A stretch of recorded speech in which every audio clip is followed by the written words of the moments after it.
اور کہا تیسری بات میری یہ ہے کہ میرا خون میں آلود کرتا میری امی کو دے دینا تاکہ وہ اس کو دیکھ کر کے اپنے دل کو سکون پہنچا لیا کریں گے، جب بھی ان کے بیٹے کی یاد آئے گی تو وہ اس کرتے کو دیکھ کر کے اپنے دل کو سکون پہنچا لیا کریں گے۔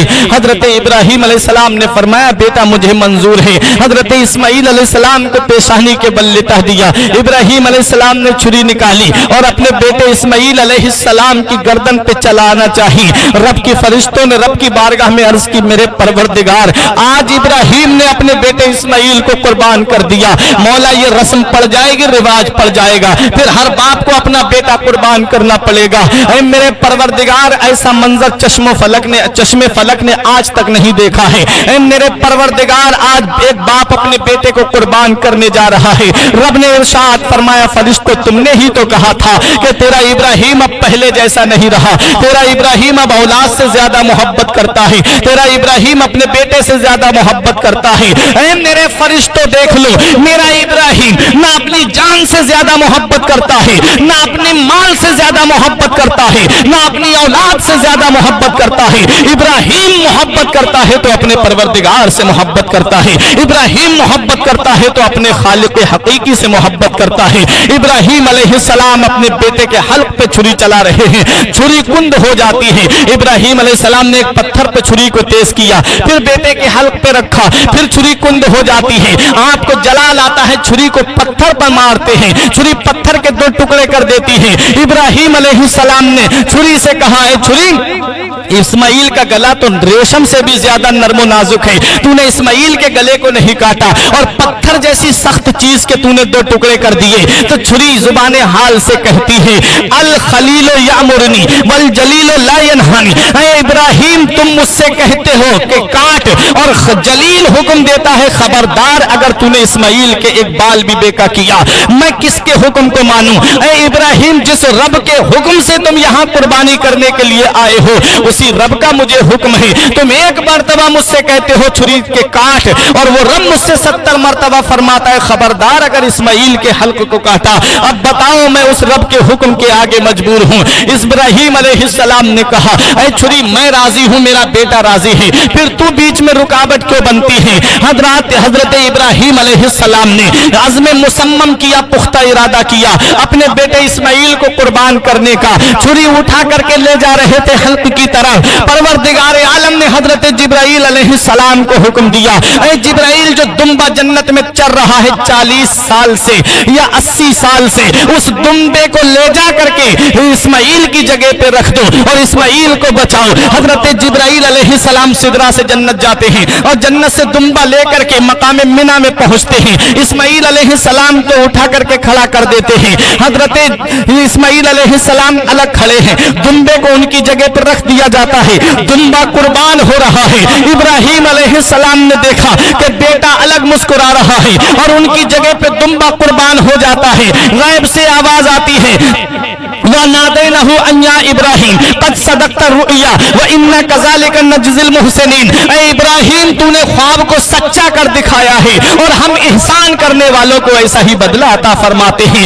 یہ حضرت ابراہیم علیہ السلام ہیں۔ حضرت ابراہیم علیہ السلام اپنے بیٹے کی قربانی کرنے کے لیے مقام منی میں پہنچ گئے، بیٹے کو رب نے بچا لیا اور ان کی جگہ پہ فدیے میں دمبا دے دیا اور دمبا قربان ہو جاتا ہے۔ اللہ اکبر۔ حضرت ابراہیم علی نبینا علیہ الصلوۃ والسلام کا استقلال دیکھیے، حضرت ابراہیم علیہ السلام کا استحکام دیکھیے۔ اللہ تبارک و تعالی نے ابراہیم علیہ السلام کی یادگار کو قیامت تک کے مسلمانوں کے لیے باقی رکھا ہے کہ جو مالک نصاب ہے وہ قربانی کرے، کیونکہ قربانی کا جو دن آتا ہے 10ویں ذی الحجہ آتی ہے، اس دن پروردگار عالم کو خون بہانے سے بہتر ابن آدم کا کوئی عمل پسند نہیں ہے۔ ابن آدم کا سب سے زیادہ پسندیدہ عمل جو ہے وہ خون بہانا ہے، یعنی قربانی کرنا ہے۔ ہر مالک نصاب کے اوپر قربانی واجب ہے، ہر مالک نصاب کے اوپر قربانی واجب ہے، لیکن مالک نصاب کہتے کس کو ہے؟ جس کے پاس 7.5 تولہ سونا یا 52.5 تولہ چاندی یا ان دونوں میں سے کسی کی قیمت اس کے پاس ہے تو وہ مالک نصاب ہے، اس کے اوپر قربانی واجب ہے. کسی جس کے پاس 35,000 یا 40,000 روپے ہیں تو وہ مالک نصاب ہے, اس کے اوپر قربانی واجب ہے. اگر وہ قربانی نہیں کرے گا تو گنہگار ہوگا. اس لیے وہ قربانی کا اہتمام کرنا چاہیے, اس دن قربانی کرنا چاہیے. پروردگار عالم کو 10ویں ذی الحجہ ابن آدم کا سب سے زیادہ مقبول عمل ہے, سب سے زیادہ پسندیدہ کوئی عمل ہے تو وہ قربانی کرنا ہے. تو حضرت ابراہیم علی نبینا علیہ السلام اپنے بیٹے اسماعیل علیہ السلام کو مکے کی سرزمین پر قربانی کے بعد وہیں پر چھوڑ دیتے ہیں. حضرت اسماعیل علیہ السلام جوان ہوتے ہیں اور آپ کی قبیلہ بنی جرہم میں شادی کر دی جاتی ہے. ایک بار ابراہیم علیہ السلام آئے, اسماعیل علیہ السلام گھر پر موجود نہیں تھے. آپ شکار کے لیے گئے ہوئے تھے. ابراہیم علیہ السلام نے پوچھا اسماعیل کہاں ہیں؟ تو ان کی بیوی نے کہا کہ وہ شکار کے لیے گئے ہیں. پوچھا کہ زندگی کیسے کٹ رہی ہے؟ تو کہا کہ زندگی بڑی پریشانیوں میں کٹ رہی ہے. وہ شکار کو چلے جاتے ہیں, گھر میں بچے ہم لوگ پریشان رہتے ہیں. حضرات گرامی, جب یہ کہا ابراہیم علیہ السلام نے کہا کہ جب اسماعیل آ جائیں تو ان سے کہنا کہ وہ اپنے گھر کی چوکھٹ بدل دیں.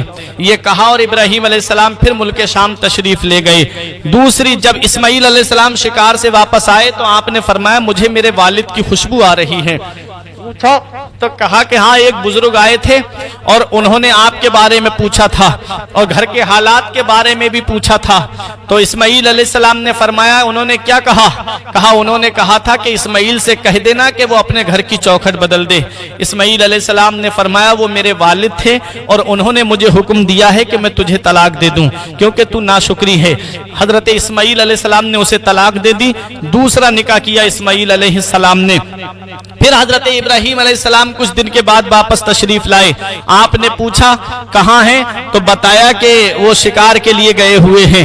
پوچھا کیسے کٹ رہی ہے؟ کہا اللہ کا شکر ہے بہت آرام سے کٹ رہی ہے. ابراہیم علیہ السلام نے فرمایا اسماعیل آ جائیں تو ان سے کہنا کہ وہ اس چوکھٹ کو برقرار رکھیں.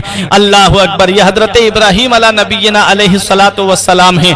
آپ کو حکم ہوتا ہے کہ آپ خانہ کعبہ کی تعمیر کریں.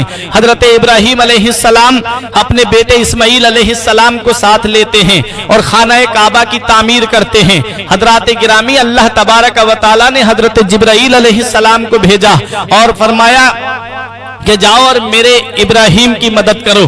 جبرائیل علیہ السلام حضرت ابراہیم علیہ السلام اور حضرت اسماعیل علیہ السلام نے خانہ کعبہ کی تعمیر کی. جبرائیل علیہ السلام بتاتے جاتے تھے. اب یہاں پر مختلف روایات ملتی ہیں. خانہ کعبہ کی تعمیر جو ہوئی ہے وہ کئی مرتبہ ہوئی ہے. آدم علیہ السلام کی تخلیق سے پہلے کعبے کی تعمیر ہوئی تھی اور پھر آدم علیہ السلام نے بھی کعبے کی تعمیر کی ہے اور آدم علیہ السلام تقریباً 9 مرتبہ یا 11 مرتبہ خانہ کعبہ کی تعمیر ہوئی ہے. حضرات گرامی, اب ذرا اپنے ذہن کو قریب کرو. خانہ کعبہ کی تعمیر کیسے ہوئی ہے؟ حضرت ابراہیم علی نبینا علیہ السلام نے کعبے کو کیسے تعمیر کیا ہے؟ جب طوفان نوح آیا تو کعبہ شہید ہو گیا. زمین پر سوائے بنیادوں کے اور کوئی نشان نہیں تھا. حجر اسود کو فرشتوں نے اٹھا کر کے ابو قبیس پہاڑی کے اندر چھپا دیا تھا. اب جب ابراہیم علیہ السلام نے کعبے کی تعمیر کرنی چاہی تو رب کی بارگاہ میں عرض کی میرے پروردگار میں کعبے کی تعمیر کہاں سے کروں؟ حضرات گرامی, تو غیب سے ایک بادل آتا ہے اور آ کر کے جہاں کعبے کی حدود تھی وہاں پر سایہ فگن ہو جاتا ہے. حضرت ابراہیم علیہ السلام نے سمجھ لیا کہ یہاں کعبہ تعمیر کرنا ہے. پروردگار عالم نے اس بادل کو یہ انعام عطا فرمایا کہ بادل کو حکم دیا کہ اے بادل, جیسے تو کعبے کے سائے میں سایہ فگن ہو گیا ہے ایسے ہی تجھے یہ انعام ملتا ہے کہ جب میرا محبوب مکے کی سرزمین پر آئے تو جہاں جہاں میرا محبوب جائے تو اس کے اوپر سایہ فگن ہوتا ہوا جانا، تو اس کے اوپر سایہ کرتے ہوئے جانا۔ وہ بادل کا ٹکڑا مدینے والے مصطفیٰ پہ سایہ کرتا ہوا چلتا تھا حضرات۔ اور ایک روایت میں آتا ہے کہ کعبے کی تعمیر کے لیے پروردگار عالم جو جگہ تھی، اس جگہ کو بتانے کے لیے پروردگار عالم نے ایک مکڑی کو پیدا فرمایا، اور وہ مکڑی جہاں جہاں جاتی تھی وہاں پر روشنی ہوتی تھی۔ کعبے کی بنیادیں اس کے ذریعے پتہ چل گئیں، اور مکڑی کو اللہ تعالیٰ نے یہ انعام عطا فرمایا، یہ انعام عطا فرمایا، حکم دیا کہ جب میرا محبوب مکے سے ہجرت کر کے مدینے کو تشریف لے جائے، اور جب وہ غار ثور کے اندر بیٹھے تو مکڑی کو حکم دیا تھا کہ تجھے یہ انعام دیا جاتا ہے کہ تو میرے محبوب کے لیے غار کے دروازے پہ جالا تان دینا، جالا بن دینا۔ حضرات گرامی، ایک روایت میں ہے کہ ایک بجلی چمکدار کڑکدار بجلی آئی اور آ کر کے اس جگہ پر گری جہاں پر خانہ کعبہ کی تعمیر ہے، اور اس جگہ کو چمکدار بنا دیا جہاں جہاں کعبے کی بنیادیں تھیں۔ حضرات گرامی، المختصر یہ کہ کعبے کی تعمیر ہو رہی ہے۔ حضرت اسماعیل علیہ السلام گارا لے کر کے آتے، اسماعیل علیہ السلام پتھر لے کر کے آتے۔ کعبے کی تعمیر میں 5 پہاڑوں کے پتھر لگے ہیں، 5 پہاڑوں کے پتھر کعبے کی تعمیر میں ہیں۔ کوہ جودی کا پتھر کعبے کی تعمیر میں ہے، کوہ لبنان کا پتھر کعبے کی تعمیر میں ہے، کوہ ہرا کا پتھر کعبے کی تعمیر میں ہے، کوہ طور سینا کا پتھر کعبے کی تعمیر میں ہے، کوہ ہرا کا پتھر کعبے کی تعمیر میں ہے۔ 5 پہاڑوں کے پتھر کعبے کی تعمیر میں لگے ہیں۔ یہ 5 پہاڑوں ہی کے پتھر کعبے کی تعمیر میں کیوں لگے؟ پہاڑ تو دنیا میں اور بھی ہیں، بڑے بڑے پہاڑ دنیا میں ہیں، لیکن انہی 5 پہاڑوں کے پتھر کعبے کی تعمیر میں کیوں لگے؟ تو سنو، ان 5 پہاڑوں کو اللہ کے مقدس بندوں سے نسبت ہے، اللہ کے مقدس نیک بندوں سے نسبت ہے، اس لیے ان 5 پہاڑوں کے پتھر کعبے کی تعمیر میں لگے۔ جیسے کہ کوہ ہرا کو نسبت حضرت آدم علیہ نبینا علیہ السلام سے ہے، جو لنکا میں پہاڑ ہے۔ حضرت آدم علیہ السلام اسی پہاڑ کے اوپر تشریف لائے تھے، اور کوہ سینا کو بھی نسبت ہے، کوہ جودی کو بھی نسبت پیغمبر سے ہے۔ حضرت سلیمان علیہ السلام کی کشتی جودی پہاڑی سے لگی تھی۔ حضرت موسیٰ علیہ السلام کو آگ جو ملی تھی وہ طور سینا پہ جا کر کے ملی تھی، کوہ طور جو ہے حضرت موسیٰ علیہ نبینا علیہ السلام سے اس کو نسبت ہے۔